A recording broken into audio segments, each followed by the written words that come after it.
आधी रात का वक्त हो चुका था। पड़ोस वाले घर से फिर से किसी बच्चे की रोने की आवाज़ सुनाई देने लगी और साथ में उसी घर में रहने वाली देवकी नाम की औरत की लोरी गाने की आवाज़ भी। ये आवाज़ सुनते ही राधिका डर से थर थर कांपने लगी।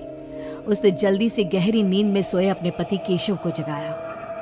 केशव उठो, देखो ना, फिर से किसी की लोरी गाने की आवाज़ आ रही है बाजू वाले घर से। क्या हुआ राधिका, क्यों परेशान हो रही हो?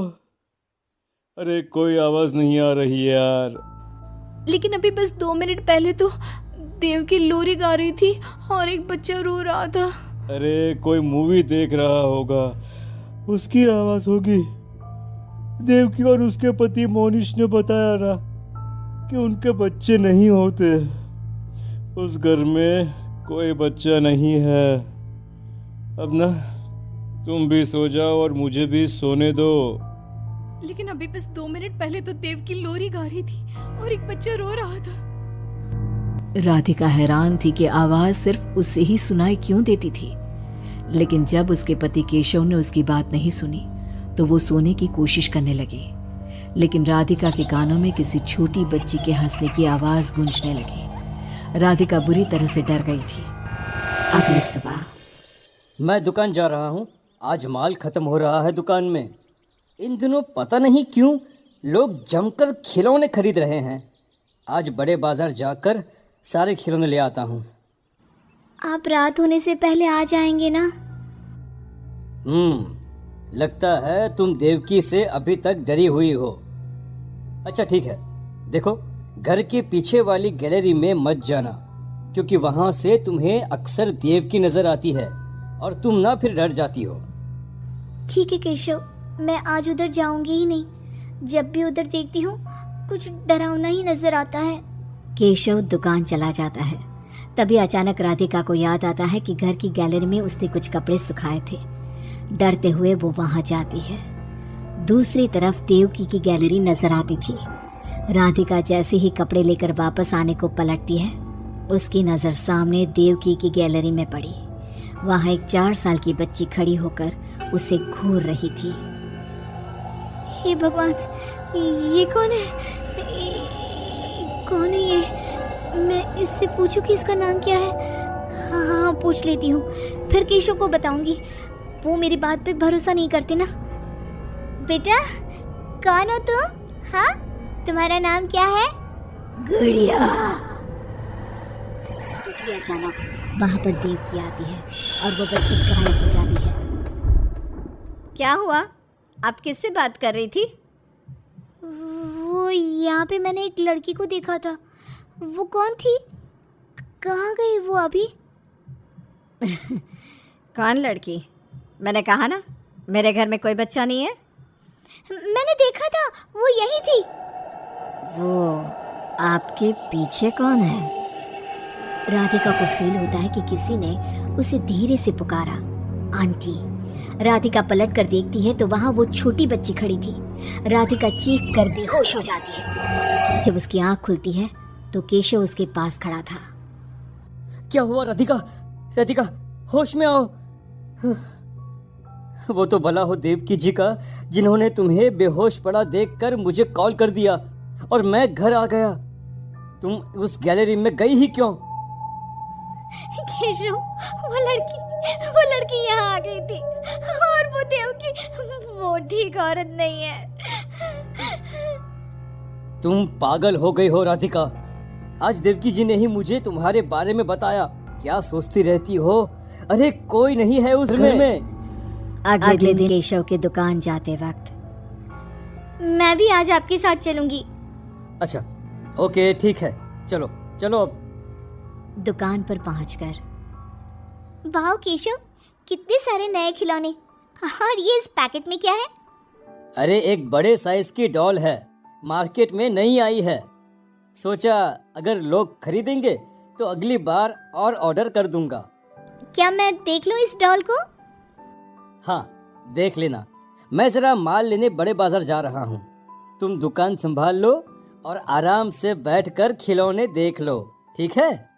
केशव दुकान से चला जाता है तभी कुछ देर बाद देवकी दुकान पर आती है। कैसी हो तुम यहाँ क्या लेने आई हो? गुड़िया? गुड़िया? मेरा मतलब तुम गुड़िया का क्या करोगी? तुम्हारे घर में तो बच्चे। तुम मुझे गुड़िया दिखाओ, बस बड़ी वाली गुड़िया। राधिका घबराते हुए बड़ी डॉल का पैकेट खोलती है। बिल्कुल ऐसी ही डॉल चाहिए, आज वो खुश हो जाएगी इसे देखकर। कौन खुश हो जाएगी? देवकी अजीब नजरों से राधिका को देखती है और बिना कुछ कहे पैसे देकर चली जाती है।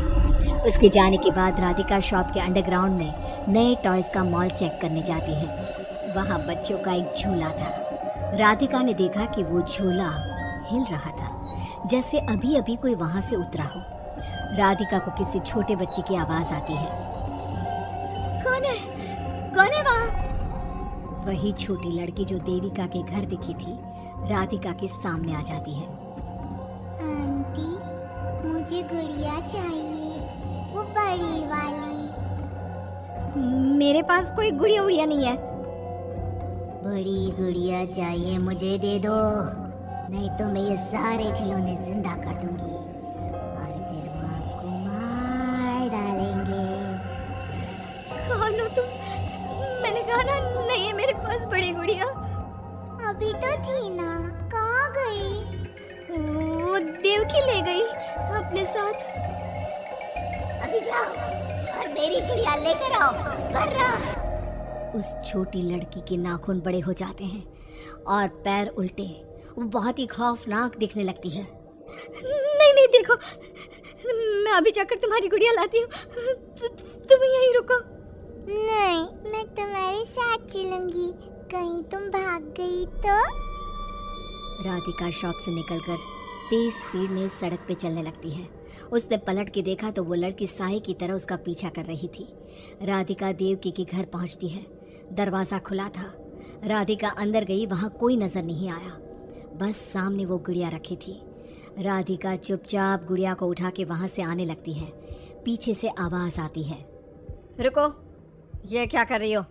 मेरी गुड़िया कहाँ ले जा रही हो? देखो देवकी, ये गुड़िया मुझे ले जाने दो, वरना वो लड़की। ओह, तो उसने तुम्हें डराया? उसे तो मैं बुलाती हूँ। गुड़िया, जरा यहाँ आना बेटा। मम्मा क्या हुआ? मेरी लाडो गुड़िया को बहुत पसंद है। देखो ना, 10 साल की हो गई, अब तक डॉल से खेलती है। ये तो वही लड़की है, और ये 10 साल की नहीं 5 साल की है। हाँ, लेकिन जब उस कार एक्सीडेंट में मर गई तब 5 की थी, अब तो 10 की हो गई है ना। मतलब ये मेरी बेटी है और मरने के बाद भी मेरे साथ है। इसे ना लोरी सुन के ही नींद आती है और डॉल्स इसे बहुत पसंद है। राधिका बुरी तरह से घबरा के भागती है। भागते भागते मेन रोड पे आ जाती है। वहीं उसका एक्सीडेंट होता है और उसकी मौत हो जाती है।